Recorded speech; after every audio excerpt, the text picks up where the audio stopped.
იცოდით, რომ თბილისთან ახლოს დაახლოებით 30 კილომეტრში მდებარეობს გერმანული სოფელი ელიზაბეთთალი, სადაც მე-19 საუკუნეში გერმანელები ცხოვრობდნენ. გერმანელების 1400 ოჯახი რუსეთის მეფის ალექსანდრე პირველის დროს გადმოასახლეს და ამ ადგილს ელიზაბეთთალი ალექსანდრე პირველის მეუღლის პატივსაცემად ეწოდა. სოფელში შემორჩენილია მათი ცხოვრების მნიშვნელოვანი კვალი, რაც ძირითადად არქიტექტურაში ვლინდება. ეს არის სოფლის მთავარი ქუჩა, შვაბების ქუჩა, სადაც გოთიკურ სტილში აგებული ევანგელურ-ლუთერული ეკლესია მდებარეობს.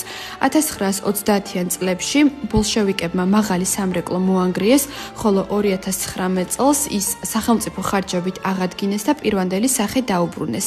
ეკლესიას მინიჭებული აქვს საქართველოს კულტურული მემკვიდრეობის ძეგლის სტატუსი და როგორც ვიდეოში ხედავთ, შიდა ნაწილი ასე გამოიყურება. სოფელი გამორჩეულია სახლებით, რომლებიც თეთრი ქვითა და ცემენტით ლურსმნის გარეშეა აგებული. გერმანელების მიერ აშენებულ ყველა სახლს აქვს სარდაფი, მარანი და სათავსოები. გერმანელები სოფელზე ძალიან ზრუნავდნენ, შედეგად ელიზაბეთთალი ერთ-ერთი ყველაზე განვითარებული სოფელი იყო. ელიზაბეთთალის ისტორიული ქუჩები და შენობები, რომელთა შორის 160-ზე მეტი საცხოვრებელი სახლია, დღესაც კარგად არის შემონახული.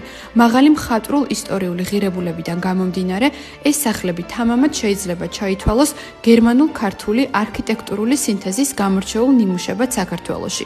თითქმის 125 წლიანი ცხოვრების შემდეგ, როგორც ამბობენ, გერმანელები შუა აზიაში გადაასახლეს. ელიზაბეთთალში კი რაჭველები ჩამოასახლეს და მხოლოდ ის გერმანელები დატოვეს, რომლებიც ქართველებზე იყვნენ დაქორწინებული.